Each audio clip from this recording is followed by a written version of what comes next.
I just bought the cheapest Range Rover in the world for just £375.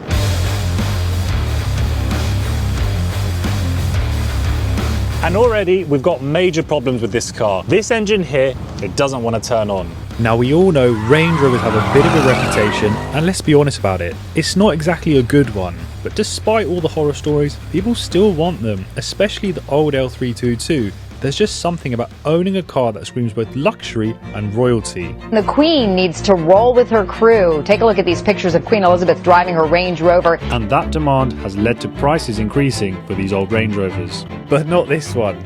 Yeah, it probably hasn't had the easiest life as it's been driven just under 200,000 miles. And to make things worse, this Range Rover here was sold as a non-runner. So it's no surprise it ended up at BCA, but that's exactly why I managed to pick it up for an absolute bargain. Now, a sensible person would break it for parts and move on, but I don't do sensible. I'm determined to get this thing running again. The only problem, nothing ever goes to plan with these old Range Rovers, but as it stands, the fate for this 200,000 mile Range Rover is yet to be written. So I'm in my Range Rover, arriving at BCA to pick up another Range Rover, another 2007 3.6 TDV8. You're probably going to be thinking, why have you bought another Range Rover? Well, there's a couple of reasons for that actually. The main one being that I got this Range Rover for an absolute bargain bid of £375. Even though it was sold as a non-runner, I saw some clues that told me that this car may have been driven recently. And even if I can't fix it, for the price, this would make the perfect car to keep for spare parts. There are already parts I need for my Range Rover, such as a wing mirror, a rear light. For the price I'm paying, why not take that risk? So let me park up, we'll head inside, get all the paperwork for the car, and then we're gonna attempt to see if this car's gonna start, because I'm inclined to think that this car was running up until the point it came to Blackbush car auction, but I've got my reasons. We'll get into all of that later, but let's find out what we're working with, get everything we need, and head down to the car. Now, in usual fashion, the procedure of collecting a car from British car auction starts with going inside to the main reception to obtain a pass out for your collection. But this being a non-runner meant it was all the way on the other side of BCA, so I had to jump back in my car for a short commute as I wanted to attempt to get this car running before calling for recovery. Black Range Rover, where are you? There we go. Look at that, lovely, £375.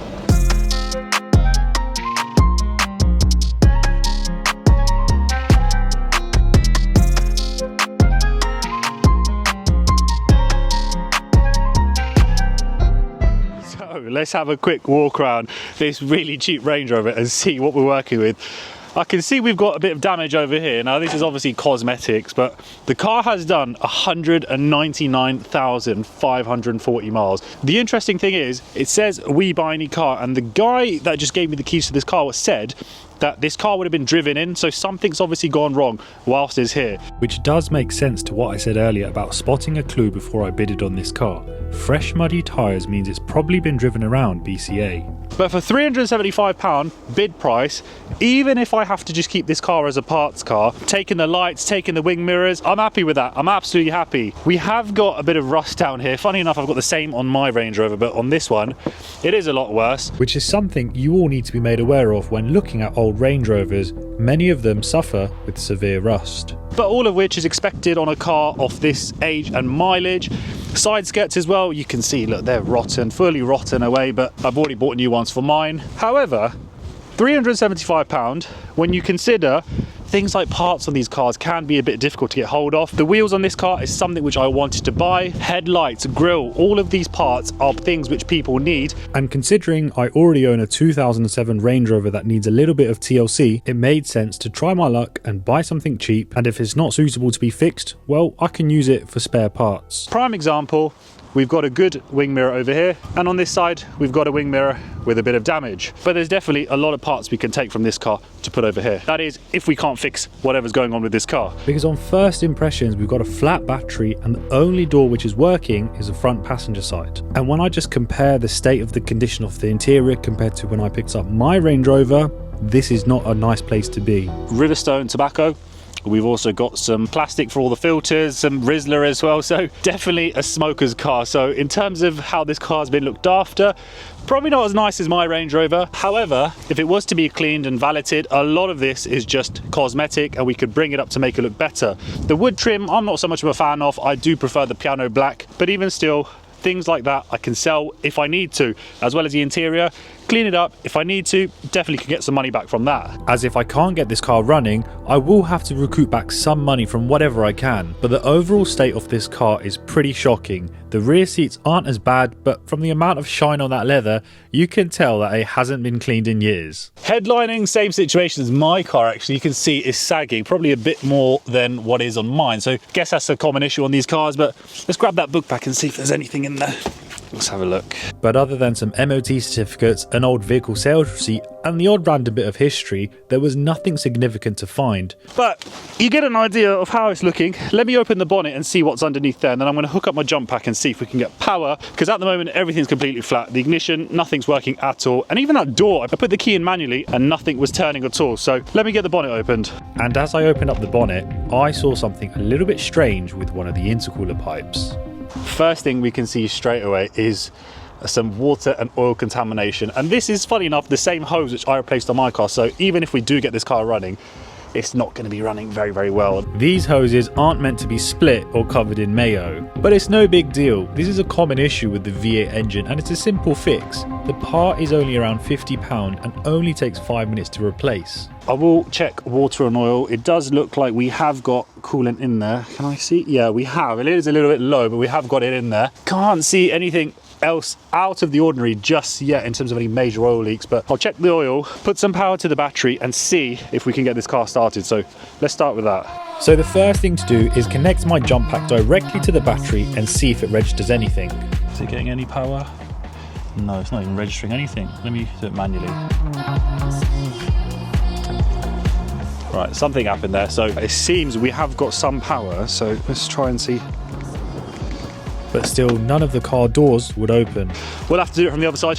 I'm not super hopeful that this is going to start because I had issues with my Range Rover where jump pack just doesn't give it sufficient power, but let's see. Right, ignition on. Heater's come on, the screen's gone off. Let's give it a go. It's completely flat, isn't it? You can hear it wanting to start, but I don't think it's going to do it, but let me just try putting it on the terminals a little bit better again and just try one more time. Let's try hook that straight on over on this side. Let's put it back on there. Right, it's registered something this time, so it's an improvement to before. However, I'm still not that hopeful. Right, let's try. So it wasn't looking promising. Even the interior light started to flicker, which is very unusual when using this jump pack.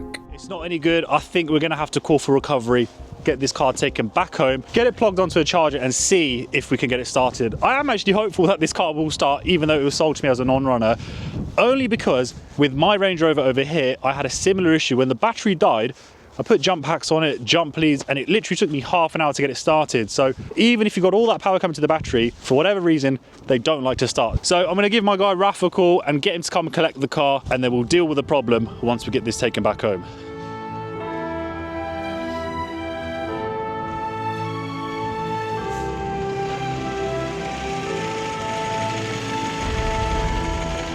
Now, before Raf loads the Range Rover onto his truck, we thought it would be a good idea to hook up some jump leads directly from his truck and see if we can get this engine started. But still nothing. Nah, completely dead still. Let me try that connection. Try now. Right. It wants to start. Could it be we've got some electrical gremlins? It's getting there, isn't it? Yeah. Doesn't do that, we'll leave it. Yeah. So maybe I was wrong, and this really is a non-runner. Handbrake's off, yeah.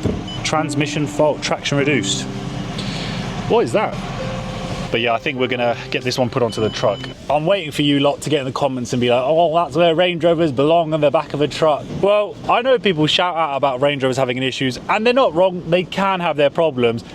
But in this case, I'm buying a 2007 Range Rover with 200,000 miles on the clock. I'm not expecting any miracles. I mean, if we can get this car back home and put a trickle charger, get the battery fully charged and see if this car starts, the fact that even if it runs, I'll be happy knowing that, do you know what, for the price I've paid, this is something workable. The only thing that's going to be interesting is, like I said, for me, using this car for parts was kind of the idea behind it. But if we do get this car running and it drives okay, knowing me, I'm going to end up wanting keeping it or something, aren't I? Having the cheapest, highest mileage Range Rover Vogue SE in the country. But let's see how things go once we get this car back. But for now, we are following my new 07 Range Rover. Let's see how this one pans out.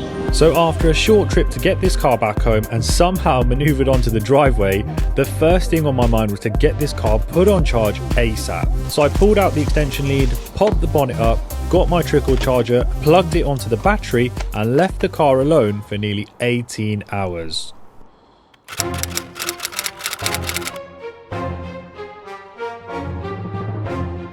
So I've had the car on charge now all night. Something a bit bizarre is the side light or the indicator. It's been sort of illuminated and flashing throughout the night whilst it's been on trickle charge. So I'm not very hopeful, but let's see if we've had any charge going onto the... What have we got? Did it go up to the second bar? I'm not hopeful that this car is going to start. I did manage to get the car unlocked yesterday, so I had enough power on the jump pack to use the central locking, which was good. So all the doors are working. It isn't a case of having to climb through the passenger side to get to the driver's seat. But right now I've got in the car and I can't see anything going on, so I'm not very hopeful. Yeah, it's not looking good.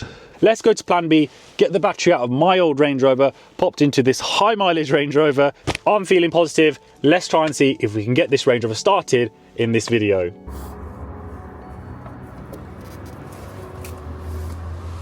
So the first thing we need to do is loosen the clips for the bonnet struts. Then we need to move this lever into a higher position, which puts the bonnet at a more vertical angle. Now it's just 2 bolts and clamps that secure the battery in its locked position. They will need to be removed to be able to get the battery out of the car. And once that's done, you'll need both a 13 and a 10mm spanner to loosen both bolts on the terminal. Only then you'll be able to remove the battery safely. Just be careful not to pinch anything on the way out. Now we can carefully put in the other battery taken from my personal Range Rover, as I know this one is working as it should, and then all that's left to do is connecting it back up to the terminals. Right, so batteries in from the other Range Rover. So in theory, we had no issues with running the other Range Rover, so that battery should be okay. So let's jump inside and check it out. So what have we got? We've got a little bit of power. Let's give it a go and see what happens. Completely flat. What the hell? All right, let's try again.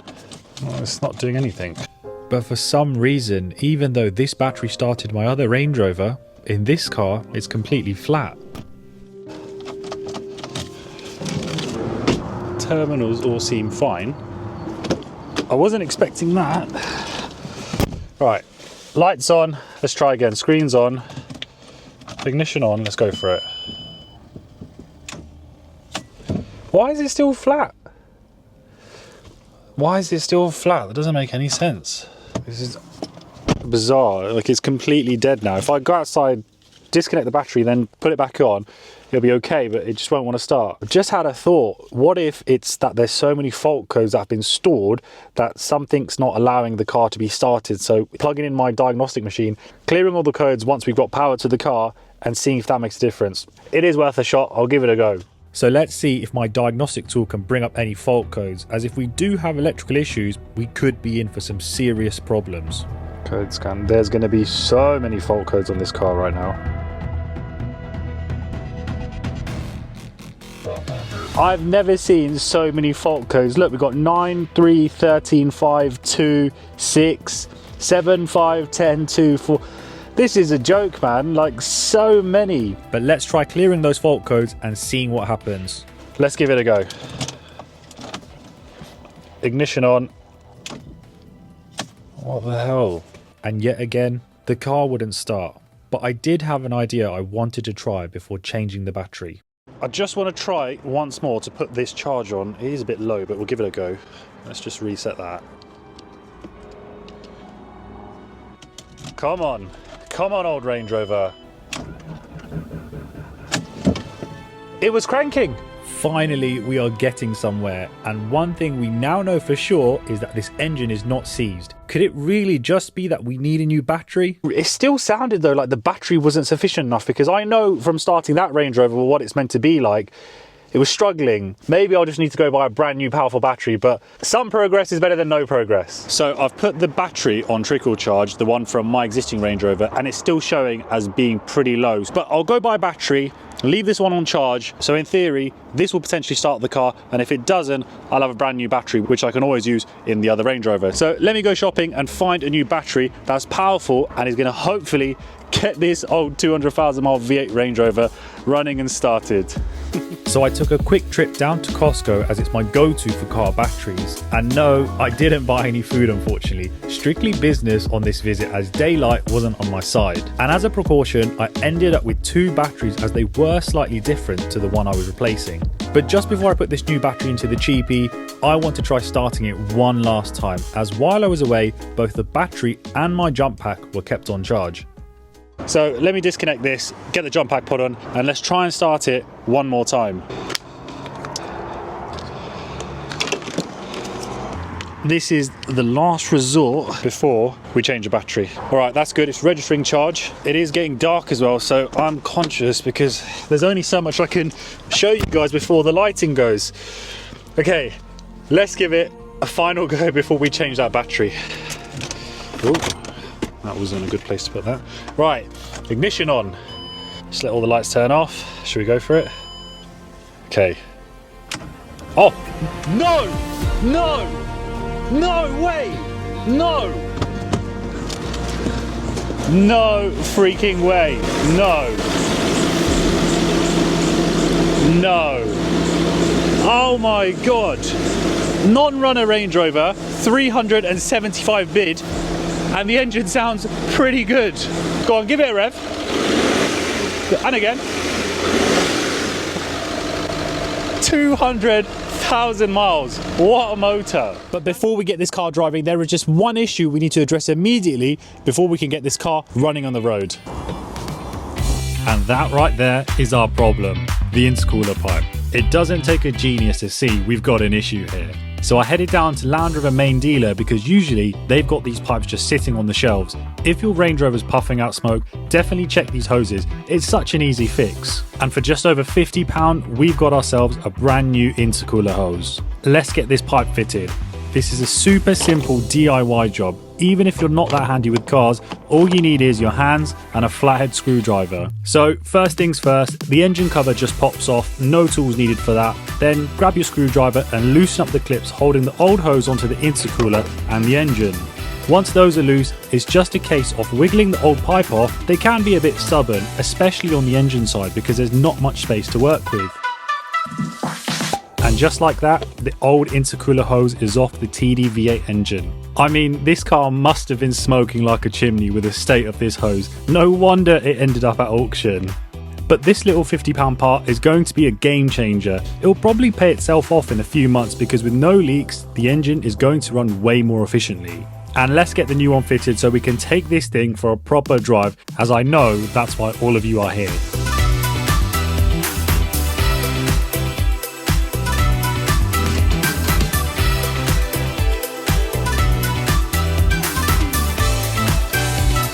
One thing I wanted to check was the oil contamination, just to be on the safe side.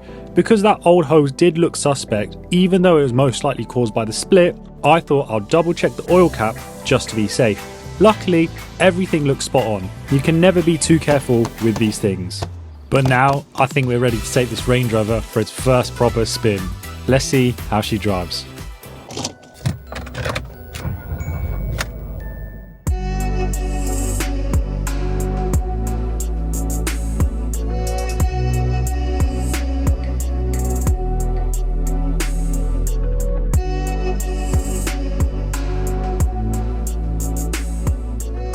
So, the moment of truth. Let's see how this Range Rover performs on the main road. I've only got it up to about 5 miles an hour, so a little bit of a juddery gear change there, but 30 miles an hour, bit of a pull, 40.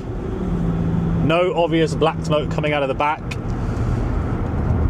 It actually seems okay. It actually seems really nice to drive. I really do love a Range Rover. As many of you will know, I've had many of them over the years. The love I've got for older Range Rovers, such as the L322, there's something just so special about them.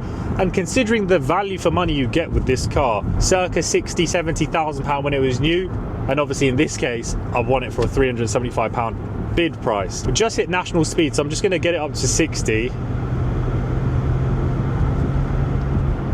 Absolutely fine, honestly, absolutely fine. I was expecting there to be something a bit more obvious that's going to be wrong with this car, but one thing we do need to do is pop some fuel in, because the fuel light is on. The range is showing 59 miles, so I think we would be okay, but obviously I don't know how old that fuel is or how long it's been in there for, so let me pop to BP, put some fuel in, and then we'll carry on with this video, hit some country lanes, take for a proper drive, and find out, is this Range Rover going to give us any major problems?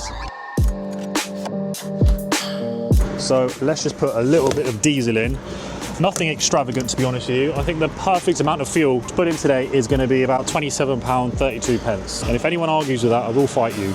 I'm only messing around, but the reason I'm not chucking £130 in for a full tank is because I need to make sure that this thing isn't going to break down and end up on the back of a recovery truck.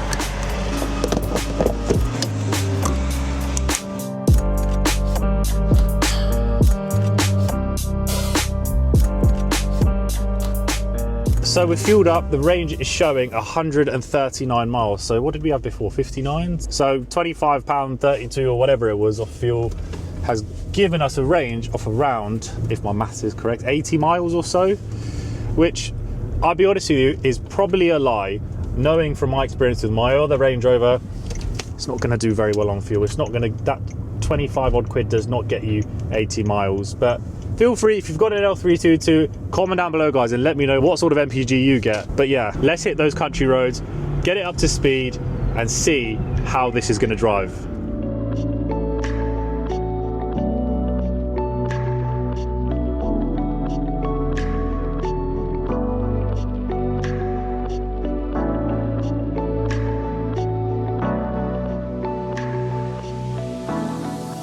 Now, I haven't owned this car for a very long time, and this is genuinely the first drive, but I actually have started to pick up on a few little faults with this car. The first one being is the entertainment system. Now, don't worry guys, that is just the temperatures tell me it's 5 degrees outside. Nothing to panic about. But as I was saying, one of the faults that I noticed is to do with the entertainment system. So it's not working. I can't get the radio on, anything, sat nav. It's just showing the Land Rover screen. Now, I had this issue with my L322, and someone actually got in the comments to tell me it is a common fault. And after a bit of Googling, I found that there is a little quick fix to get that sorted. So that's not a big issue. I'll be able to get that addressed once we get this car inspected. Very simple fix. The other thing which I'm picking up on as we're driving through a little village is there is a bit of a knock coming from, I'm going to say, the front driver's side suspension. And funny enough, again, I had a similar issue when I bought my Range Rover, so it could be a lower arm, it could be bushes, but there definitely is some sort of creaking, bouncing going on from that side. So when this car is inspected, hopefully we can address that issue immediately. Again, if it is that, it shouldn't be a big expense, as I do want to make this car safe and roadworthy, because I've got a lot of plans with what I want to do with this car. A big potential road trip, assuming that this car is safe and roadworthy. And the other thing which I've noticed on this cold, wintry day is the heated seats don't work. Now, that just reminded me of something. When I first got this car running, one of you pointed out in the comments that there was a squealing noise, possibly from the water pump. I've also noticed that the heating isn't as hot as it should be. Now, the reason I bring this up is because being the SE model, instead of the usual heat pads warming up the seats, it actually blows warm air through the perforated leather. So if the heated seat's not working properly, it could point to a water pump issue. Plus, don't forget, the coolant was a little bit low when I first got the car. Definitely something I'm going to have to keep an eye on over the next few days. This is the SE model, so you've actually got heated and cooled seats, which is brilliant. The heated steering wheel works absolutely fine. Normally it's the other way around, the heated steering wheel tends to fail, and it is a bit of a shame because that is one of the things I love about a Range Rover is how comfortable they are, and having nice luxuries as heated seats and heated steering wheel together, it just adds to the nice feeling when you're driving one of these cars. But even still, just going around these bends on the country lanes, getting up to some speeds, it actually still drives really, really nice. You know, it handles reasonably well for a big old boat like this. But what can I say? Honestly, I'm so impressed the way this car drives. It's mental to think someone just threw this car away into the auction and then I was able to get it for such a cheap price by just charging the battery up effectively. Honestly, absolutely crazy. But it's good for me. Now, another thing I want to touch on to why this car probably was so cheap is if you look at the MOT history on this car, it's not so great, shall I say. There is a long list of advisories. Now, I'm not going to go through every single advisory and explain what they all mean, because honestly, we'd be here all day. But there are 17 advisories in total, and that's hands down one of the longest lists I've ever seen on a car. No surprise why the owner didn't hang on to this gem. But what is a little bit concerning is the amount of corrosion on those advisories. But what can I expect when I've only paid £375? Now, I'm sure you can tell I haven't had the car cleaned yet, and that is not because I'm tight or scruffy, it is because I've got plans with what I want to do. So pending that we get this car checked, making sure it's mechanically sound and roadworthy, so it needs to be safe to drive, then we can start throwing a bit of money at this car and making it look better than what it is now. So rather than just taking it to my local car wash and getting it valeted, I would like to get a detailer on this car, get the interior thoroughly cleaned and get the exterior paintwork looking like new. I want to make this look like such an impressive 200,000 mile Range Rover, so when people see this car they are shocked to think that this car has been driven that many miles. Things like the bodywork, the little bits of rust, it is what it is, but just trust me, when I'm done with this car it is going to look completely different. So that is why we haven't touched anything on the interior. I've left it as it is, as I got it from the auction. So when we do get the transformation done, you're going to see a massive change from before and after. You know, whilst I'm filming this, I'm actually forgetting that I'm driving a car which was sold as a spares or repairs as a non-runner. I feel like I'm driving my other Range Rover just with a few little rattles around the edges, but that just goes to show how well built these cars really are. So if you do want to stay posted with this journey on the channel, make sure you do me a favor and hit that subscribe button for me right now. But I don't want to get too ahead of myself just yet, as we still need to get this car inspected, which is what we are going to do next week. We'll get it put on the ramp, get looking underneath the car to find out how bad is that rust, look into the issues such as the knocking, and hopefully whilst we've got the car at the garage we can actually start to repair some of those issues. Because end of the day, I want to make the car safe so I can drive it, and ultimately this car was probably destined for the scrapyard. So if we can save an L322, bring it up to its former glory, make it drive nice, make sure it's safe, fix up a few things around the bodywork, tidy the interior, I think we're going to be onto a winner with this car. But honestly, I reckon buying this car for £375 was the best decision I could have made. I mean, where else are you going to find this much car for that kind of money? Just look at it, gliding through the British countryside like it owns the place. It's proper British luxury, just wafting along without a care in the world. I mean, seriously, what more could you possibly want?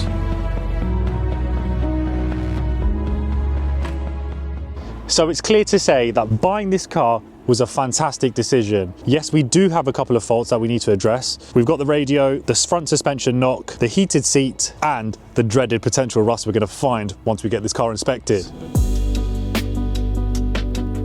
Now straight away, before we even got it up in the air, we'd already spotted our first issue with this engine. So it's come from the inlet? Yeah, I'd say inlet or EGR. Normally these rubbers. One side of the engine was absolutely caked in black soot, and we thought it might be from the EGR or the inlet. But later on, you'll see exactly what we found was causing it. For now though, we're cracking on with the oil and filter change, so let's loosen off the oil filter housing and get that started while it's here. Now, let's get it up on the ramp and see what an 18-year-old 200,000 mile Range Rover really looks like underneath. Straight away, yeah, it's rusty. Around the rear axle and suspension components, there's definitely some corrosion, but the worst of it, as expected, is just by those rear arches. That's actually a really common issue on the L322s, and you can actually spot it from the outside just by opening the door. But to be fair, on most of the other parts, a lot of this just looks like surface rust rather than anything structural.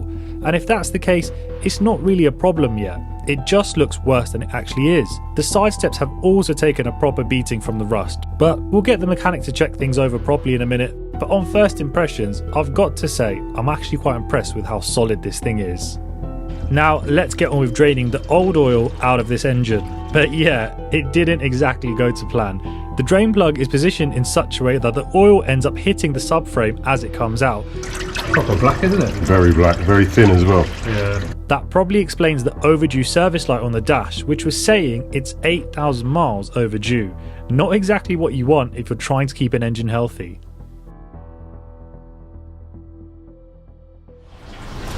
It's what the salt does though. Yeah. If you actually tap it, it will be solid. Alright. It is. It's literally just surface rust, yeah? That's not too bad. So it's still solid. What about over here on this bit? Look, it's started to go. that's the step. Yeah.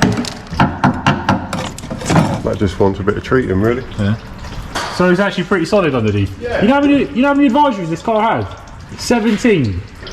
You go to some garages and some people walk under it and go, oh, that's an old bag of shit. Yeah. Because you look at it, no, it's not. Because this is the chassis. Yeah. That's solid. That's the structural part. That's solid. That is solid. Yeah.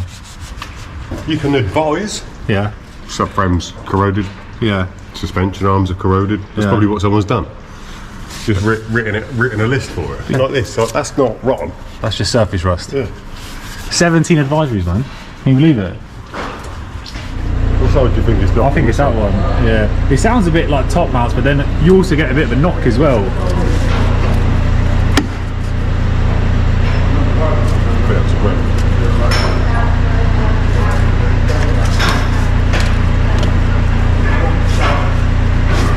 But nothing seems out of the ordinary, so the next step is to jack the car up and investigate further. I'm trying to say that bush has got a bit weak. Yeah. How much the wheel moves? You think it's the bush? Yeah. I'd possibly say this arm real bush.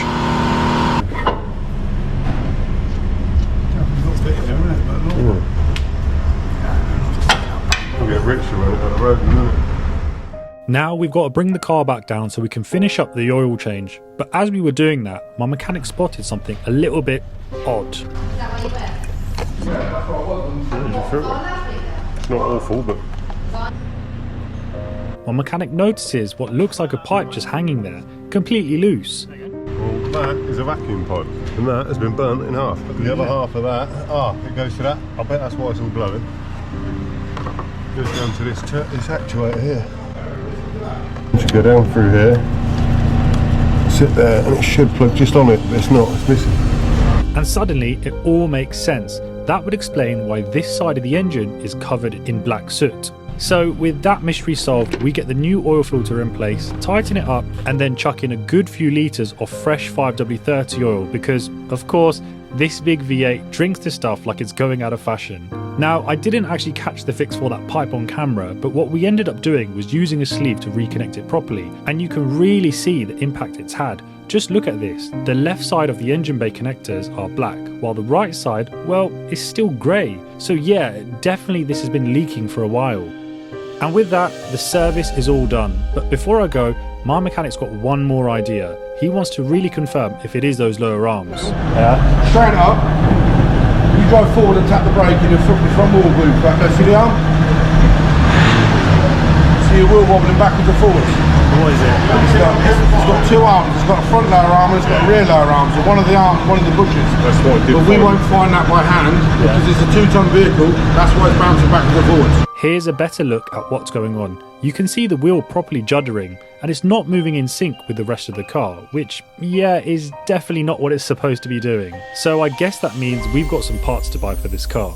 Now, my mechanic was kind enough to advise me that it'll be cheaper for me to go online and buy the parts myself as a complete kit. And it makes sense, as in the past I've had one arm changed on my other L322 Range Rover, and that was around £50, whereas with this kit I can get all four for £100. So it just makes sense to do both sides, as if they have done 200,000 miles, they've served me pretty well. Something else which isn't a necessity but I want it replaced are the side steps, as in my eyes it's not a Range Rover unless it has those, and it must be my lucky day. 15% off coupon, thank you very much, meaning a brand new set of steps will cost me just over £100. Not bad at all, but while we wait for the parts to arrive, I want to see if my Range Rover is still showing any fault codes, as we've done some repairs since we last cleared the obscene amount of fault codes, so let's check that out. So let's scan this Range Rover again and see, do we still have any fault codes that we had before? I'm hoping that many fault codes won't be here no more due to obviously the battery being up to charge, meaning those fault codes shouldn't be here, but let's see if we have got rid of any codes.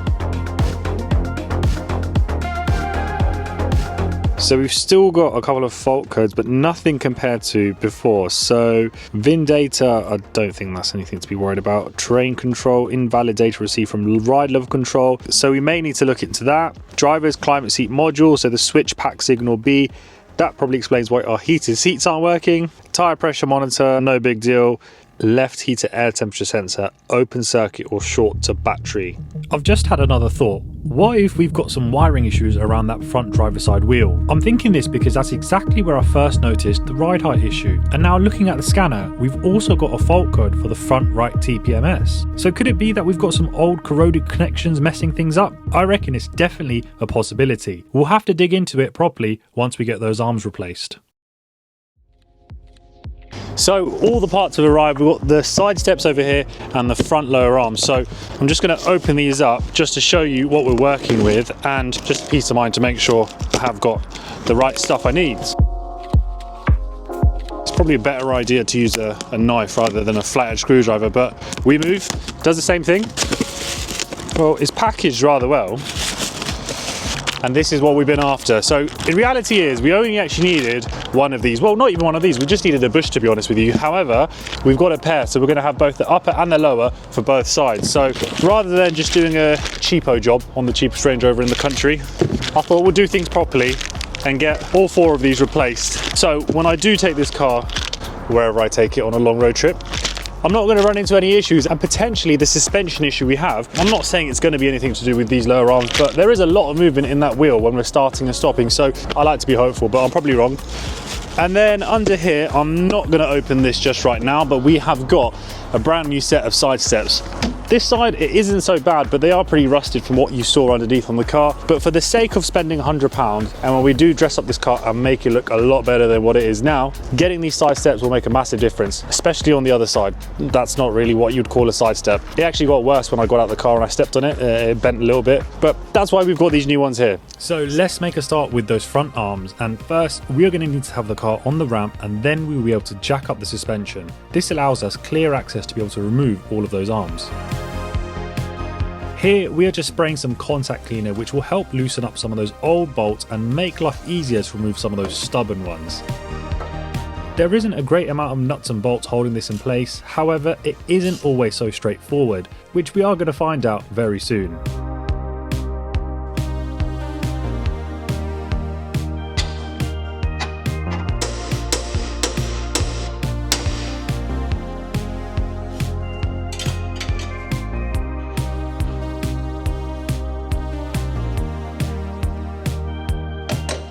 The maddest thing is people moan so much about these cars.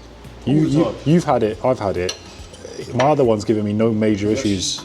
This is 200,000 miles and look at it, it's not even that bad. I think I spent like 500 quid on mine in like 5 years. Yeah. Boost pipe split, just look at this. Exactly the same as my other one, that 07, boost pipe split twice now, but yeah, which is such a small thing. Arms were replaced when I got the car, and now the caliper's starting to stick, but that sort of stuff happens to any car. Yeah. This is what I'm thinking might be damaged as well. You know that's the ride height sensor, isn't it? Any wires on that look a bit. But everything seemed fine. We couldn't see anything out the ordinary, other than just some dirt, which would be expected with this age of mileage.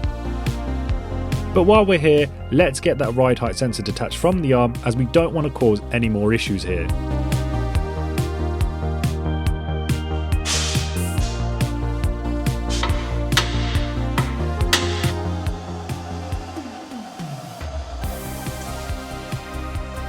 Now, back with the contact cleaner spray, we are just spraying various points around the ride height sensor to see if this could fix our intermittent issue. Hopefully it does the trick. Now we are moving on to loosening the lower ball joint, and remember the part when I said that this isn't going to be so straightforward? Yeah, that's this part. this ball joint didn't want to budge at all, so we had to pull out the heavy duty tools and of course some more heat. What an absolute nightmare that was to get out. Just that little part there. Now it's time to get our new front arms put onto this Range Rover, and I cannot wait to feel how it drives once it's done. Refreshing suspension components make such a difference to the way a car drives, especially when it's done 200,000 miles. One thing we need to do is remove a few parts from the existing arm. This is for the ride height sensor, so it's vital this is done, as otherwise you're going to end up with all sorts of issues with your driving height.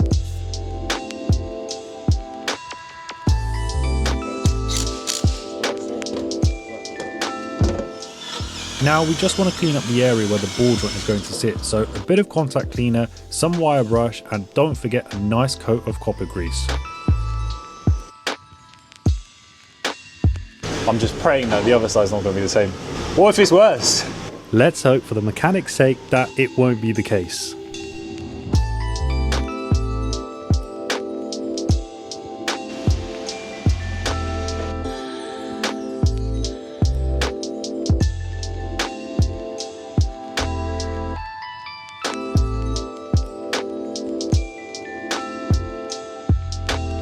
Finally, we just need to reattach the ride height sensor and that's the job done. Just the other side to get done, but I won't bore you with that. Instead, let's move on to the side steps, which are rotten. Now changing these is a pretty straightforward job, but having a ramp as well as two people, it does speed up the process and make things look a bit easier.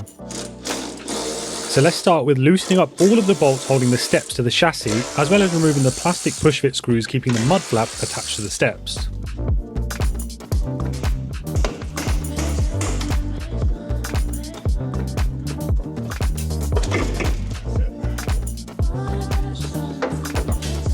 And it's just the same on the other side. A little use of contact cleaner on some of those old rusty screws to prevent them from breaking as we take them off.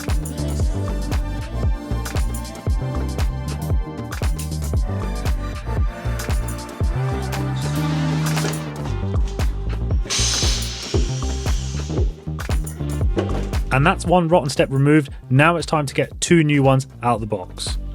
These aren't a genuine Land Rover replacement, but in my world, these are genuine replicas, and it does the same job but for only £100, which is quite expensive actually, more than 25% of the price I paid for this car. Now we just have to do it all in reverse, so start by lining up the hole to the chassis, give it a little knock, and then start popping in the bolts and get this tightened up properly.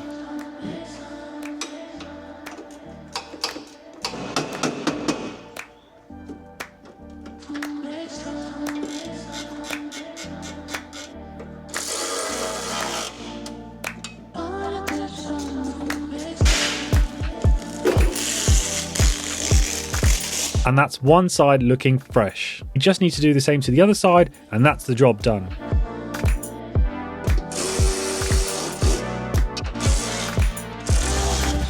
You can already see what a difference getting those side skirts to the car has made, but it's fair to say the car definitely still needs a clean.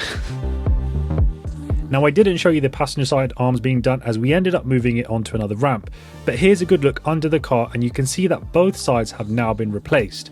We also changed the front mud flaps as the old ones were a little tired and they came free with the steps. But still, that's today's work done on the car. It's time to get it out on the road and let's see how she drives.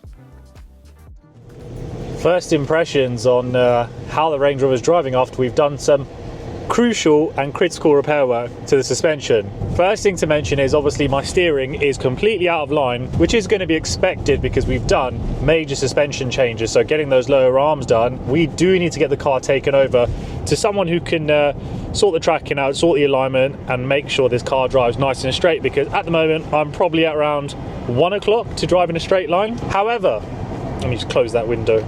The suspension knock which I was getting, that is gone, and genuinely whilst we're on some nice roads, you would never think this car has done the mileage that it has. It drives so nice. And speaking of the things that we've done to this car, we haven't actually done a crazy amount of things. A lot of things I didn't even need to do necessarily, such as the side steps, even the lower arms. It is good practice to change both sides, but I didn't need to. I could have just changed one of those 4 arms. But I want to do things properly on this car.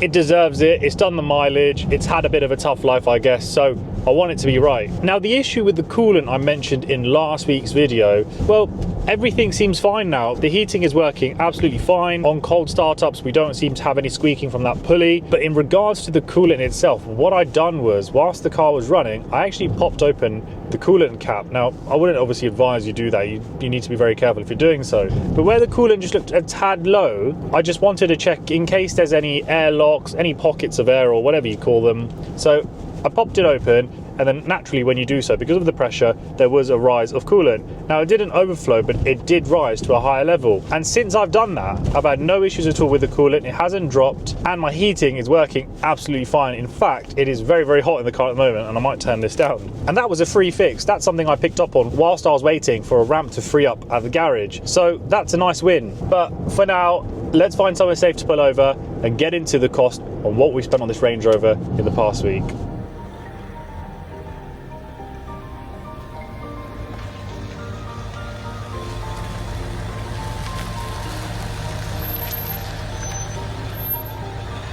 I'm really happy with how this Range Rover is turning out so far. Considering the work we've had done to the car today, a lot of issues have been rectified. Even something which I haven't mentioned yet is that ride height issue. That seems to be fixed now. We don't have any illuminated lights on the dashboard, so a lot of the little gremlins do seem to be rectifying themselves with just a bit of contact cleaner, getting some parts replaced, but you can start to see that this Range Rover is coming together. The big thing is going to be when we get this car valeted. I have left it in its horrendous state for obvious reasons, because when we do get this car valeted, the interior deeply, deeply cleaned like you have never seen before, but it is absolutely going to transform this Range Rover, and that's something which I can't wait for, and definitely worthy of a subscribe, considering this car cost me, as many of you will know, and probably bored of hearing me say, £375 bid price from the auction. However, let's get into some of those costs on specifically what we've spent in the last week with getting those issues rectified on the Range Rover. So we had the oil and filters on, so that was £96.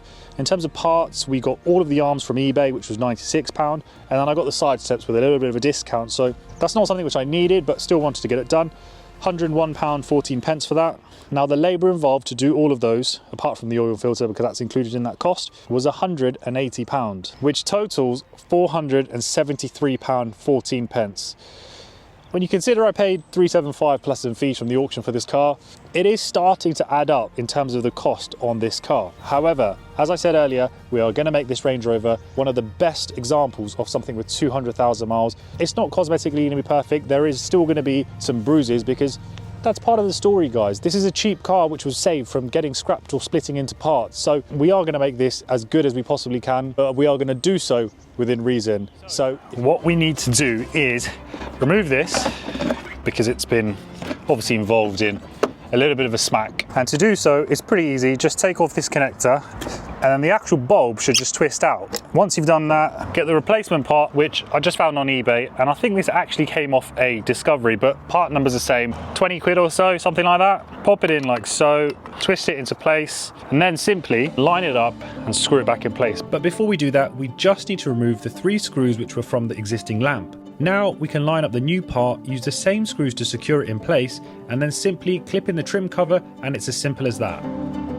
Now we can start restoring those hazy lights. They look awful and won't do me any good on those night drives in Europe. So first things first, you want to mask off the edges, use some 800 grit sandpaper, and make sure to keep the lens wet. We need to work our way up from 1500 to 3000, making sure we fully cover the area well.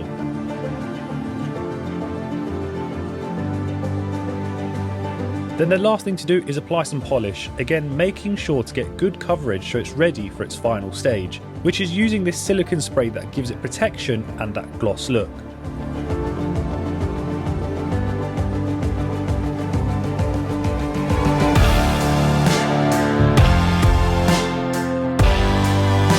Overall, I'm pretty happy with this. What a huge difference from before. So now that all the jobs are complete, we can take it to the local car wash for its budget deep clean. I cannot believe how nice this car drives. All things considered, price, mileage, overall condition of just how this car is, it drives so nice. It's not perfect. We've got a lot of scars, a lot of wounds on the bodywork, things that can be polished up, but some things such as rust, which are a bit more of an expense if you were to go down that road, but this is all about a budget Range Rover, which is why I decided I don't need to throw crazy money on this car and get it detailed by a professional. Now, don't get me wrong, I completely admire a detailer's work. It is exceptional, and the standards that they go to is on a different world. But for this case, this is all about a budget Range Rover. We're trying to get this car back on the road and taken abroad, all on a budget. So that's why I decided to just take this to my local car wash, which I do for my buying and selling, to get them to valet the car. And to be fair, they do a good job. But the big difference being, it's a lot cheaper than taking it to a detailer, because obviously taking it to my car wash guys, they spend less time on the car. But even still, I have no doubt that they're gonna absolutely make this car look so much better, because let's be honest, this car is an absolute skip. It is one of the dirtiest Range Rovers I've ever sat in my life, and I've been in a lot of Range Rovers, to be honest with you. This tops them all. And if this car is to be going to Paris, it's got to be looking right. It needs to look like a proper Range Rover, but albeit on a budget. So let's drop this off to the car wash, let them do their magic, and then what we'll do is we'll pick up this once we've got it picked up, and I can showcase the car in its final form, ready for its road trip, everything completed.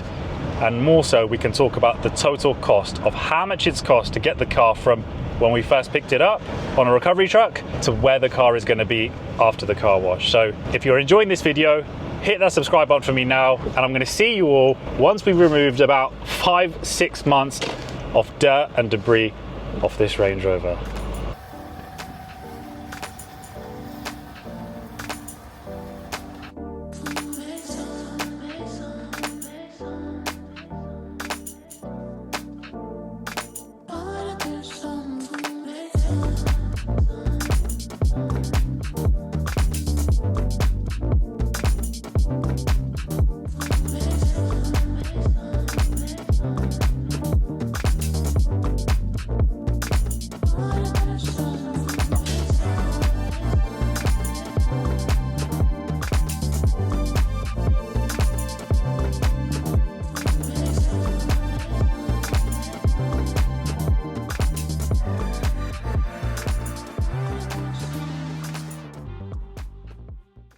I don't think you're ready for this transformation.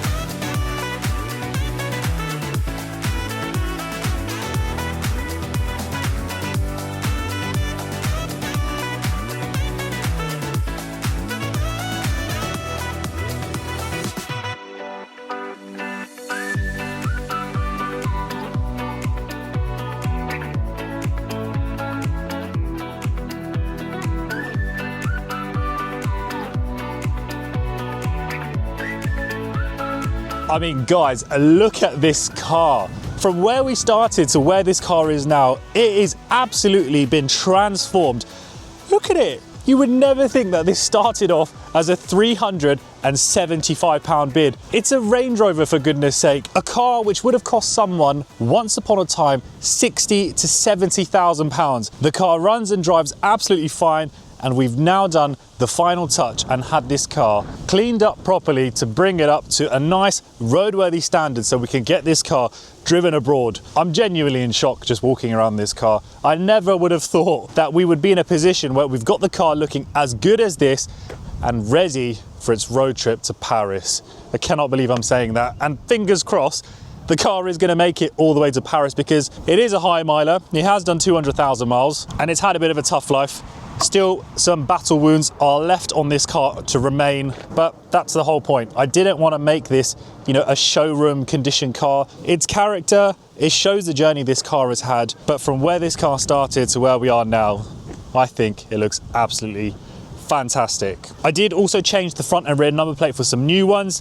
Got them made up at dealer, only really because, to me, if you've got a Range Rover, you need the big one on the rear. The existing plate, it was a little bit old, a little bit tatty, but for me, that's the wrong size. Get yourself one of these. Let me show you the interior, because this is the biggest change in my opinion. It was an absolute skip. Let's not beat around the bush. This car was not well kept in terms of condition inside, hygiene, and just general wear and tear. But you can see it is looking a lot better already. If you're wondering where the mats are, I've just left them out to dry because they are still a little bit wet from the valet. However, going over on this side, you remember there was a lot of dirt and a lot of grime over here, but it is looking so much better. The carpet's actually come up really well. Even around the center console, there was so much dust, so much grime. Even around here, it was all sticky and there was just bits everywhere. And it just needed a little bit of love and a little bit of attention to bring it up to a better standard. And I know it's not perfect. There are still some blemishes you're going to see. You'll be able to point them out to me as well. I'm sure you will. But considering this has all been done at my local car wash for a cost of £50, I mean, it's not bad at all. Now, in the rears, there was a lot of dirt and a lot of grime on the leather. It's not perfect. There still are a few little stains. I actually think it might even be some old chewing gum. I don't know, but it's giving me that sort of vibe. Compared to what the car was looking like before, it is looking so nice. I wish you could smell how the car is now compared to what it was before, because it was a disgusting, tangy type of vibe. But now the car is looking like a Range Rover, a luxury car, nice place for anyone to be sat in the back. We've got some screens there. We've got some headphones. I mean, what more could you possibly want from a cheap Range Rover? To think this started off as a non-runner car which came into BCA because someone thought it has reached its end of life. It just makes saving this L322 even better.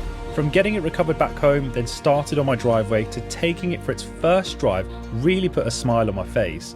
Knowing that this car was probably destined for the scrapyard but now is running and ready for its next voyage really just shows that with a bit of TLC, servicing and even DIY without breaking the bank, you can really drive a Range Rover on a budget. And that's why I love Range Rovers. It's such a practical, comfortable and luxury car. It will waft you to the south of France, but it will also take your old junk down to the local tip. And even though the world loves to slate Range Rovers and the reliability, I think today we can all agree that what started as a £375 bid, 200,000 mile Range Rover, value for money has to be one of the best things money can buy.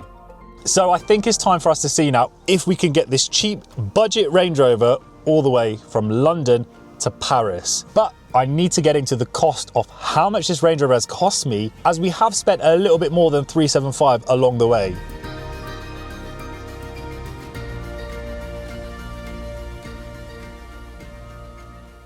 Okay, so first things first, we are going to need a full tank of diesel in this Range Rover because currently we've only got 50 miles of fuel remaining, so we will need a bit more fuel than that to get to Paris. So let's start with giving it a full tank, and then fingers crossed this tank of fuel will get us to Paris and back. I can't lie guys, I am a little bit nervous, shall I say, about this one. It doesn't seem like it's a long drive, but it's still the best part of 600 to 700 miles. And considering I've only done about 50 miles or 100 miles in this car, you can understand why I'm a little bit nervous about this. However, we need to get the tank full regardless. I'm thinking it's going to be about £100 because we've got 50 miles of range in there, so it's not completely empty. £103 I'm going to say. I have actually done this trip before in a 2019 Range Rover, which you guys will be aware of on the channel. Obviously a much newer car, lower mileage, and it was a 3-litre SDV6, so much better on fuel. And even still, that car didn't make it all the way to Paris and back. I don't think this car's going to make it back on the same tank of fuel, but we shall see what happens. 92. What did I say? 102, 103? 102, 103. All right, it can stop now. It's getting expensive. Right, it stopped on the first click, but I'm going to let it catch a bit of air and then go again because we've got a long drive. All right, we'll leave it at that. £127, 88 pence.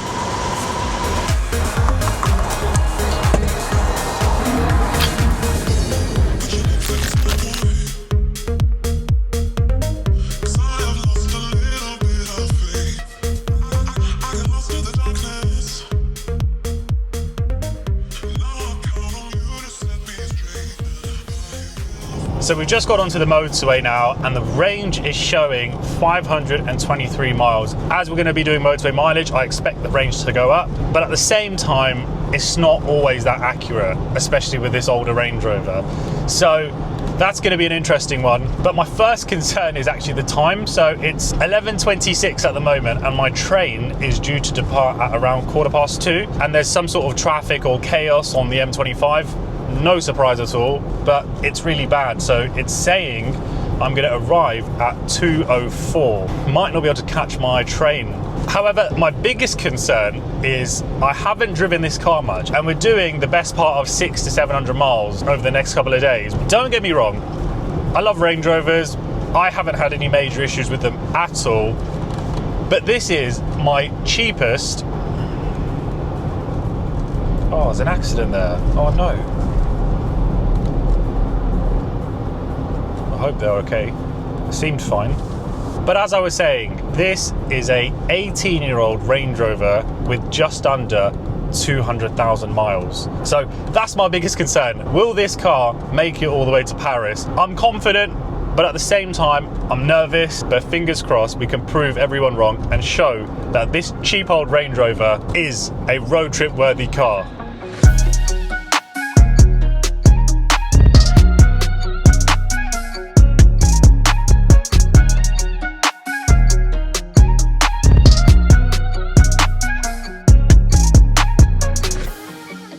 So just a quick update, we are 50 miles in and we have hit standstill traffic by Reigate. We've had to come off the M25 and we are in a lovely village actually, but still 1 hour 51 away. Our ETA is 4 minutes past 2. Doesn't look like we're going to make this train. However, on a positive, the car's doing fantastic. The range is showing 620 miles, which I believe is the maximum, because if it was done in kilometers, it would be at 1,000. So the maximum it can actually show is 621 or 620. So fuel-wise, it's doing great. No issues to report so far, but just got this traffic to deal with. So let's see how we go. And it is moving, but very, very slowly.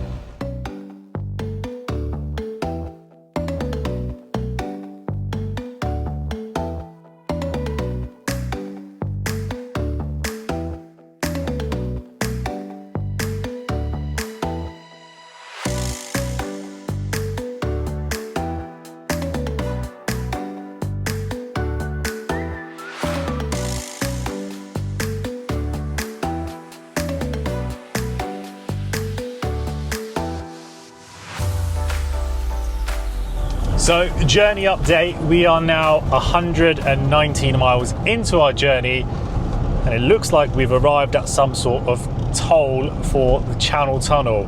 But the car's doing well, the range has picked up a bit now, we're on 546 miles. Still a long drive ahead of us, and I'm just really hoping that we don't have any major issues.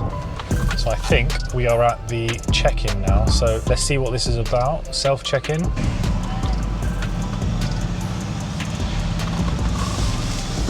Press the check-in, 6, 7. You've arrived too late for your book departure. Your booking is no longer valid. Press I.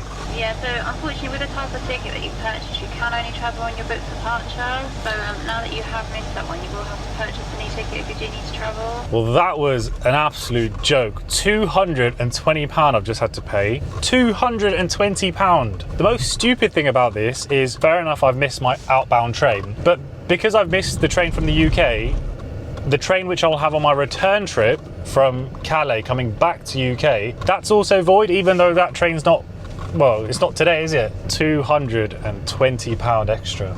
Absolute joke. That is not a great start to a budget road trip. It's half the price of this bloody car. It is what it is. We're here now, the car's here, so let's grab a coffee and then we will get boarding. Let's just have a quick look at the times, see what it's saying about the train. I think we're catching the 3:15, so, oh no, N3. Call in 15 minutes. I have not a clue where I'm going right now. N3, okay. So we've got 15 minutes according to this. Okay, so it's not the 3:15, it's the 3:46. All right, we've got 15 minutes or so. Let's go inside, use the facilities and grab a drink or something. What a start to this trip.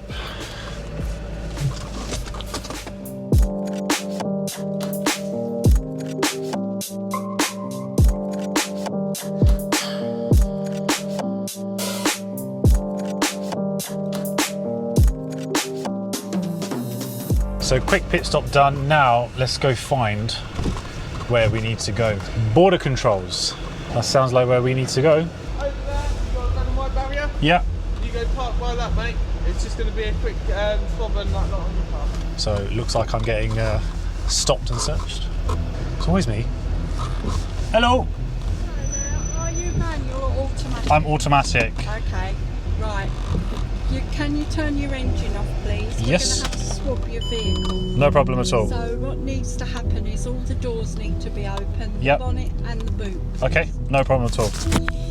I did momentarily think they might do me for robbery because this car was £375. All jokes aside, these guys were pretty sound. They were more impressed with the car and the journey that I had planned ahead. I'm all in the clear. Of course I would be. Lane number 14 to me, please. 14. Thank you, mate. Have a good day. You too. All check-ins cleared, now it's time to get boarded onto the train. No, 346. First problem of the day.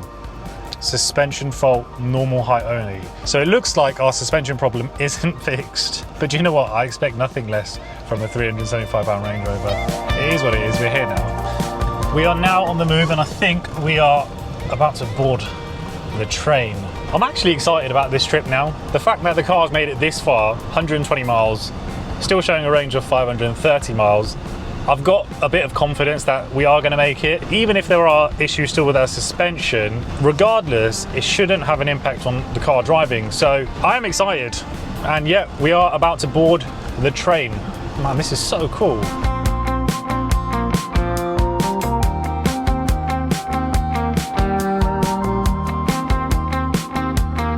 That is no small train. Still amazes me things like this. Train goes underwater and can take you from country to country in such a short space of time. The last time I done this was not actually long ago, but it was via the ferry. I went with my wife, and obviously it's a bit more scenic. We had time and it was relaxing. However, today was about getting there as quickly as possible, and that's not gone to plan at all. A little trick I heard is to put your mirrors down so you can keep an eye on your wheels. So I'll do that now. So hopefully I don't damage anything on this very expensive luxury Range Rover. This is something else. Driving onto a train. Cannot believe in the time that I've been driving, I've never ever thought to do a road trip using the Channel Tunnel. I think this is definitely wider. There is plenty of room. You can even see with the car in front of me, that's not exactly a small car, it's got plenty of space. This would be a terrible place to break down. Can you imagine if I ran into an issue with this car here right now? Thank you. We're here, car's parked, shutters are going down as we speak, and in approximately 35 minutes we will be in France. So I'm going to see you guys on the other side.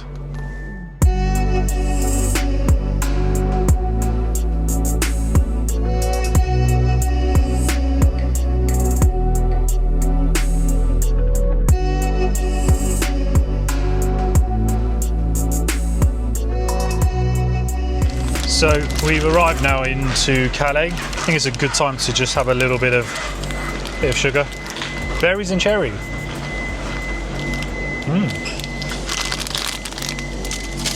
Really nice. And away we go.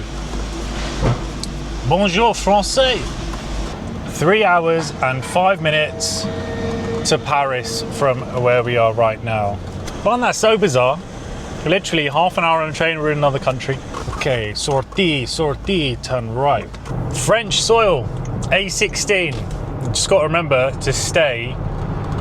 The slow lane on this will be the opposite side to the UK, so just got to remember that one. 294 kilometers to our destination. Range is showing 518 miles. We've got 246 kilometers on this A16 road. I probably will stop for some food, so we'll have a catch up at some point before we get to Paris, assuming we don't have any issues before we get to some services. But that's where we stand. 291 kilometers to go, 511 miles in the range, and so far the car is performing, just with a few little niggly issues that we need to keep an eye on. So let's see how we get on.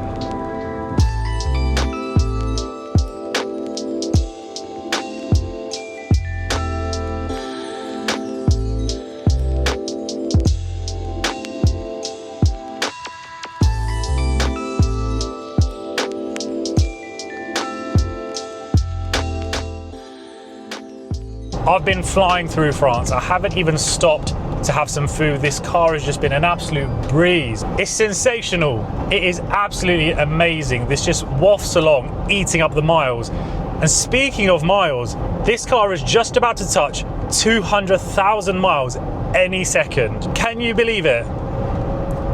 200,000 miles driven in the cheapest Range Rover in the world. £375 bid for a car with 200,000 miles now, and I'm driving through France on my way to Paris. I mean, can it get any better than this? Oh shit. You couldn't even write this. No. The car was rapidly slowing down itself due to a severe loss of power. This was bad. Wait, let me put it in neutral and engine system fault. Let's try and start it again.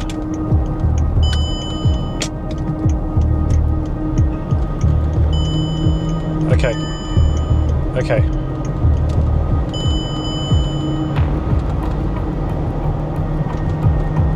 You couldn't even write it?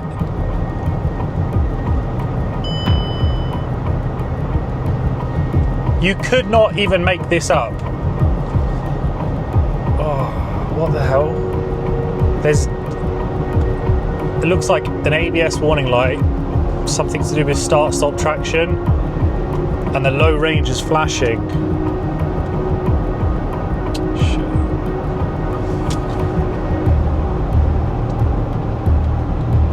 I mean, you couldn't even write it.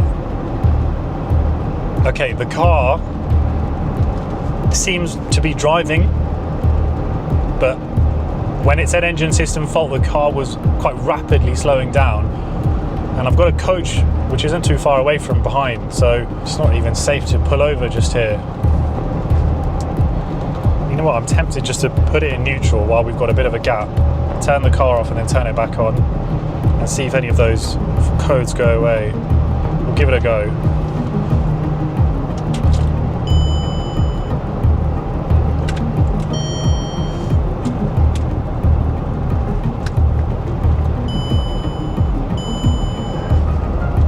HDC fault, system not available. Suspension lowered.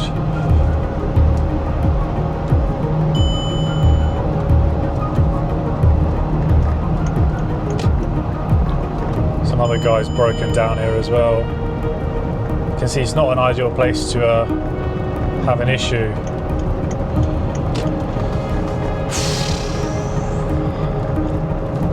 It is what it is. I cannot believe this has happened at 200,000 miles. That aside, the car has been performing very well up until now. We've still got 442 miles left in the tank, and we've driven 259 miles so far. Damn. That was scary. But I had no choice. I had to keep moving forward as I was too far into this journey. I was less than 50 miles away from Paris at this point, so any help from the UK was out of the question right now. So I powered through and I kept moving ahead. However, that's when things started to take a turn for the worst. Big time. I'm starting to get nervous. There's a lot of fault codes popping up. Some have actually gone away, but we've got a suspension issue which just keeps pinging. It says suspension will raise once it's cooled, and then it just popped up with another one now saying suspension fault, max speed 30 miles an hour. It's pinged about 3 times in the last minute, so I am feeling nervous about this. We're so close, but still, we're not there yet. There's definitely an issue with the suspension. It's gone super bouncy, which makes me think the car is riding very, very low. This is not ideal. Literally, I need to pull over. What am I going to do? What am I going to do? I can't drive this car back like this. 6 more kilometers. Can I get off here? Because I don't know where I am, so I don't want to take a turning and then end up on a road I can't get off. I'd rather just plow along at a steady speed and then find somewhere safe to stop when I can. This is no good. I'm gonna have to pull over. I'm gonna have to pull over. I can see the Eiffel Tower in the distance, just about to the right. I can see it, but I still haven't had anywhere I can stop this car. Momentarily, it does get less bouncy, so I feel it's some sort of issue with the compressor. Maybe it's overheated. Maybe overnight it will sort itself out, but bloody hell. 19 kilometers away, 34 minutes. Bloody hell. This is so sketchy. Didn't see this coming, but half an hour, 7.8 kilometers, we've got to stay on it.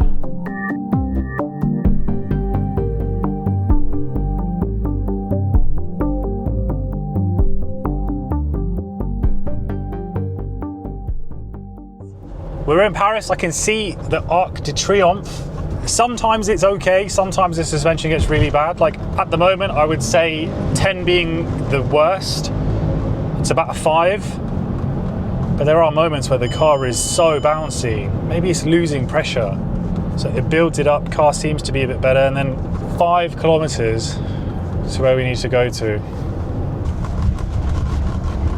This is awful.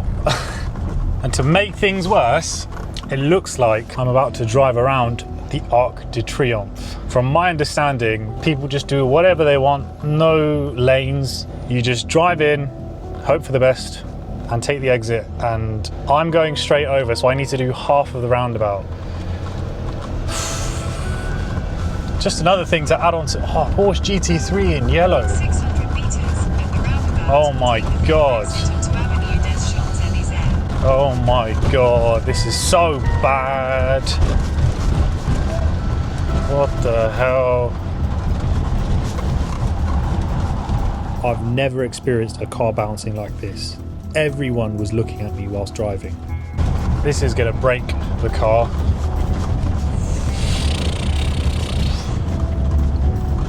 Right, here we go. Oh my God. What the hell, man? This is actually mental. What?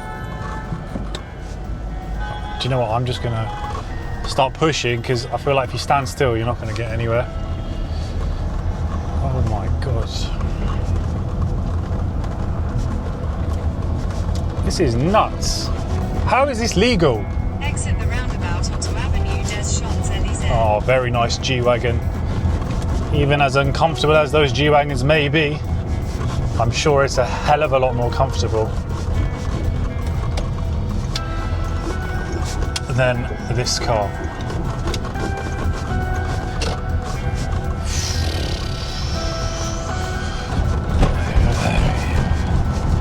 Right, I need to pull over because this is undrivable as we speak. Yeah, I gotta stop.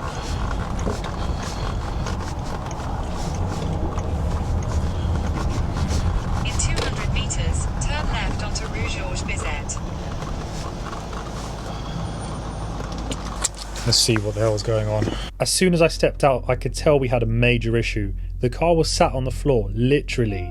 The wheels were fully tucked into the arches, so it was clear the air suspension had collapsed big time.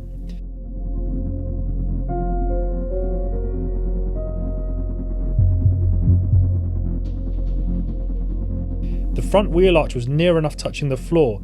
This is not what I need when I'm so far away from home.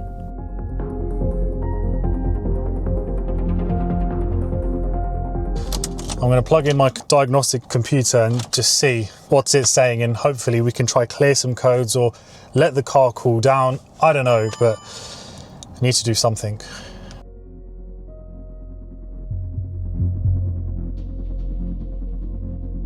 Without knowing all of the details, it's looking like we've got a compressor issue. I'm just hoping when it cools down, this will get fired back up again. But let's clear those codes and let's keep driving.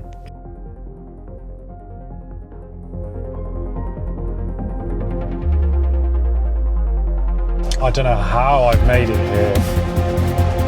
5 minutes, 1 kilometer. I'm just praying that once the car cools down, maybe things will be okay with the suspension, because this is going to be very difficult bringing this car back. There's the Eiffel Tower. Oof. This is really bumpy, very bumpy, very bumpy. 850 meters. Cannot believe after the 200,000 mile mark, disaster struck. We're gonna have to start looking at plan B for getting this car back home, because this is not drivable. Ah, some smooth roads now, just as we're 700 meters away. The roads around centre of Paris are awful. It's not something which I really want to go drive on again, to be honest. Come on, 3 minutes, 700 meters, another green light. A Bentley, similar to mine. Honestly, I don't know whether to be happy or sad about this whole situation. Classic red SL. A lot of nice cars around here. Another red light. Come on, come on. We are 1 minute away from the Eiffel Tower. 400 meters. Come on, man. In 200 meters, your destination will be on the left. That's right. 200 meters and then we will have arrived. Oh, there it is, there it is. You know what, hopefully I can park up over there, get a cheeky little shot with the car.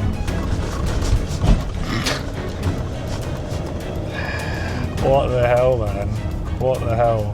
Your destination is on the left. Oh my god. No. We've actually bloody done it. We've actually done it. No. Oh my god. I need to get out and take a photo of this. That looks insane.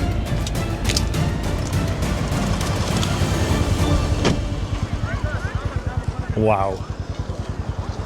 And this old thing, with this dodgy suspension, 200,000 miles, has made it over to the Eiffel Tower. I actually don't know what to say. I actually don't know what to say. What a drive.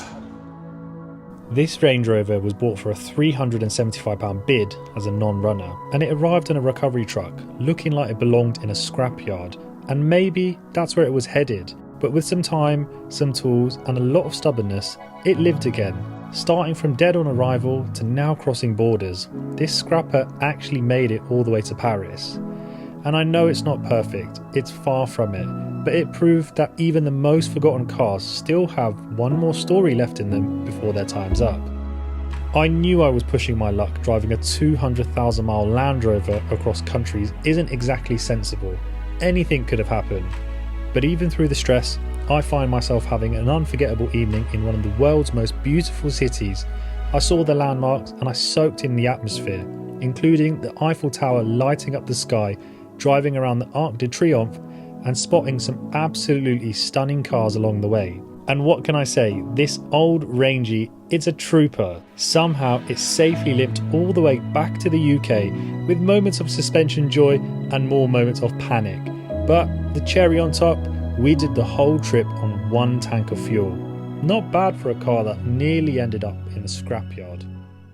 Now, first thing you're going to see is the car is completely sat on its arse. It is so collapsed right now, the suspension, but we do have a potential fix for that, which we are going to get to later on in the video. But I wanted to just show you some of the calamities along the way off this Paris trip. Now, to start with, you can see we are missing a front mud flap.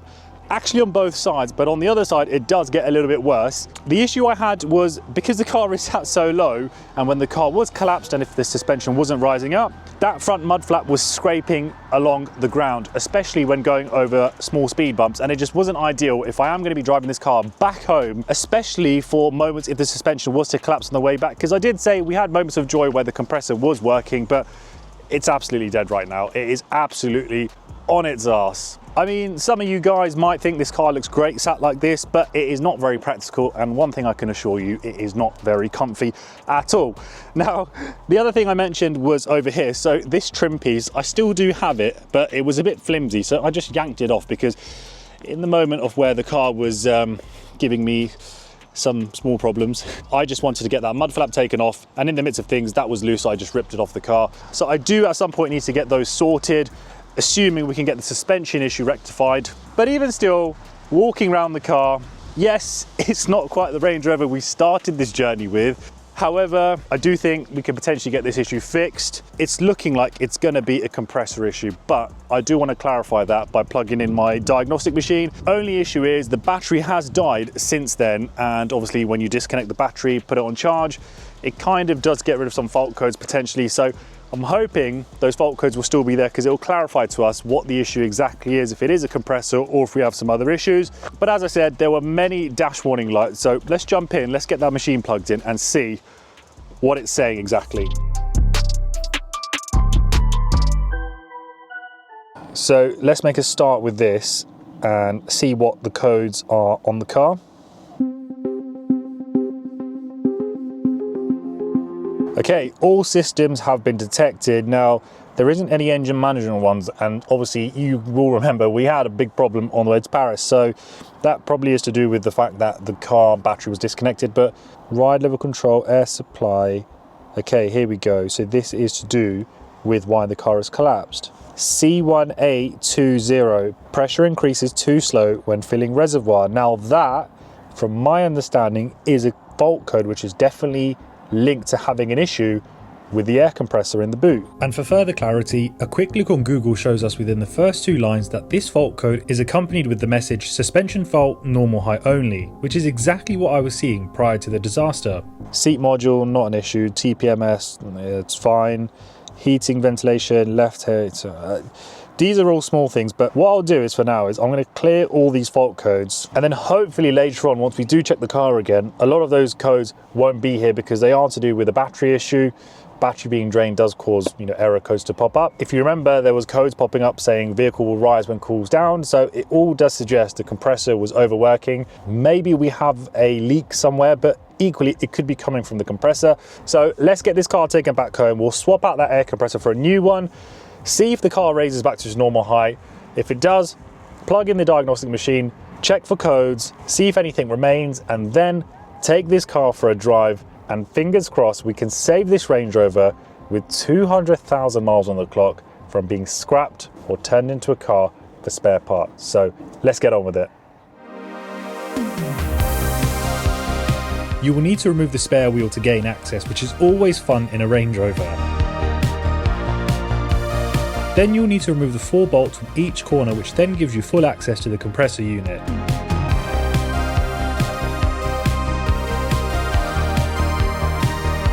Slightly concerning to see this much condensation build up, and judging from the rust, it looks like this has been an issue for quite some time. Probably one of the reasons why this compressor may have failed on our journey, but it's getting replaced now, so hopefully all good from here. Now we need to disconnect the 2 electrical connectors from the unit. Then we can remove another 4 bolts which keeps the unit secured to the car. And finally, we can disconnect that airline with a 12mm spanner.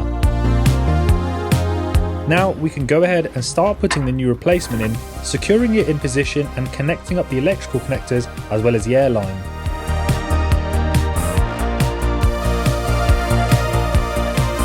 And that's how you repair an air compressor unit on an L322 Range Rover. Let's try start the car and see if that compressor engages. All right, car is on. Yep, I can hear the compressor running loud and clear. Just trying to see if the car is raising. I'm gonna let the compressor do its thing.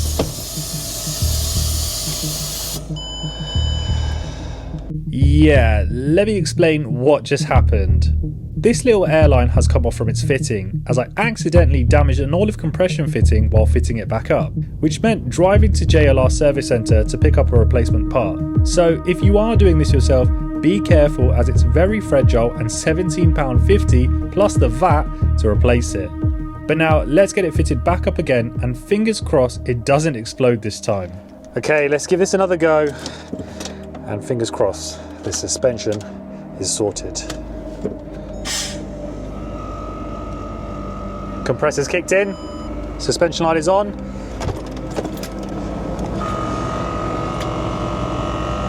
just going to leave it for a minute or so before I try and lift the car up. I'm just a little bit nervous to get close in case that pipe bursts off again, because that was bloody loud. It's getting a little bit louder.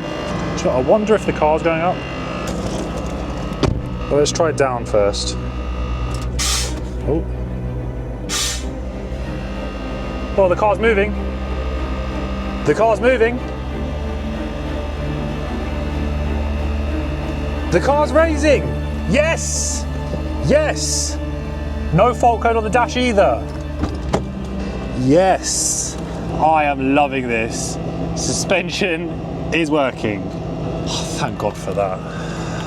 That was a big relief, because buying a cheap Range Rover doesn't always mean cheap ownership. But in this instance, what was a dangerous issue and having the potential to make it not viable to repair turned out to be something most of us could do at home with some basic DIY skills and some tools. I guess this really is turning out to be a cheap Range Rover. However, we need to see if it still drives properly before we jump to conclusions. You can't kill the old girl that easy.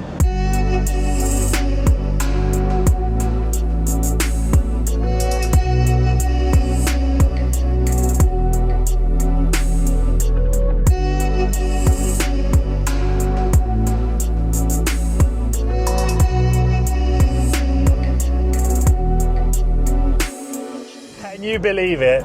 The Range Rover is back on the road, driving fantastic. What a road trip that was. Honest to God, guys, that was something epic. There were so many things that went right, and equally there were so many things that went wrong with this car. The strangest thing being, at exactly 200,000 miles, this car decided to go, no thanks, I'm done with life. I've done what I needed to do. Range Rover shouldn't be at this miles. Game over.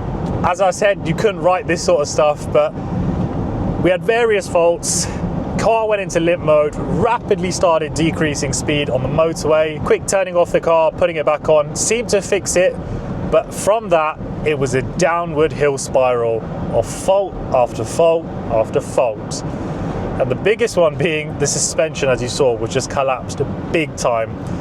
And driving on them roads in Paris, a lot of cobble streets with effectively no suspension, I genuinely wish that you would understand how bad it was. The video did not do it justice, guys. It was so much worse being in that car. And the biggest stress was that, how am I going to get this car back home? And I did have breakdown cover, but it wasn't so straightforward, which is something I'll touch on later on. Main thing is, I got the car back home. There clearly was an issue with the air compressor.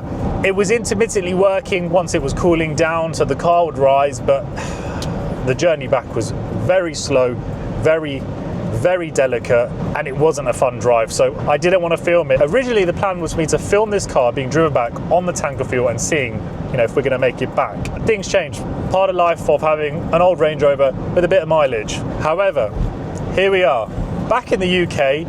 We've got the air compressor changed on the car, not a big expense, and we're back on the road, enjoying driving the cheapest Range Rover in existence. And I know I've spent a bit of money along the way, getting this car brought up to a better standard, fixing things like the air compressor, which, in all fairness, this is an old car. I'm not expecting miracles from it.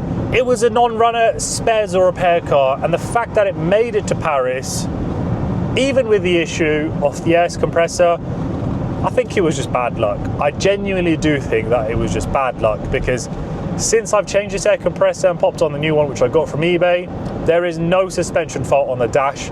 All the codes are completely clear. So I think we probably had an underlying issue with the suspension, which I thought was fixed, but unfortunately it was more related to the compressor.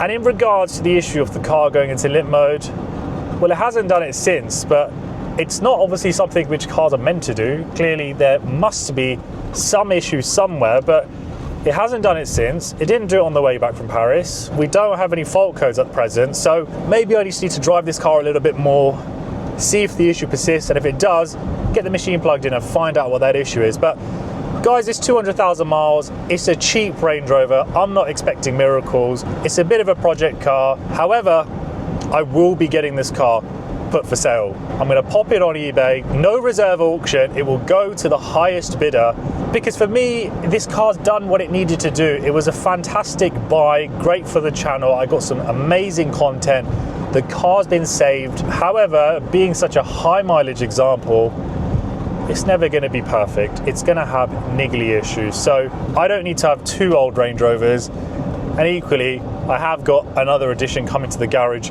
in August now. Fingers crossed, it is a bit delayed. So this one's got to go. I will put it on eBay at some point shortly. And if it is at the same time, I'll pop a link in the description below or in the comments. So if you do want to bid on this car, no reserve auction, it will go to the highest bidder. This car isn't for profit. I'm probably going to take a loss on this car because I've spent a lot of money on getting it prepped, but that's beside the point. It's a cool car, cheap enough for someone to buy, bit of a project, but equally you can, as we are now, just get in this car and take it for a nice drive. For the money, what a car. What a car. Especially when you consider this all started as a £375 bid, which came home on the back of a recovery truck. But with some patience, I managed to get the engine running. No freaking way, no. And from that, I put some more time and effort into bringing this old girl back to life, replacing damaged parts, getting the car serviced and replacing those lower arms. I wanted it to drive exactly how a Range Rover should, gliding on the road, and then being able to take it for its first proper drive, which put a massive smile on my face. But now, I wanted it to look the business, so I put the time into fixing those cloudy headlights as they were pretty bad, replacing the damaged fog light and then getting the car valeted at my local car wash, as it was a serious skip to begin with. And what a difference it made. Just look at it. But ultimately, this was all to get us ready for the big road trip to Paris, and things were looking great up until the Eurotunnel, where our first issue was noted. But even still, with all the challenges faced, this car really pushed through and still somehow got us all the way to the Eiffel Tower.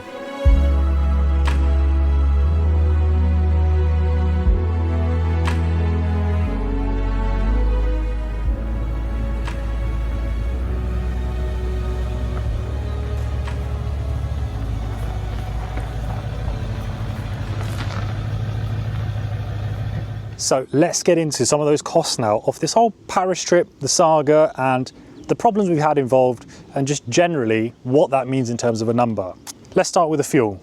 Filled up the tank and we did do the whole journey there and back, and we just had a little bit of fuel left, but I would still call it near enough a full tank, which cost me £127.88. Then we had the whole train issue.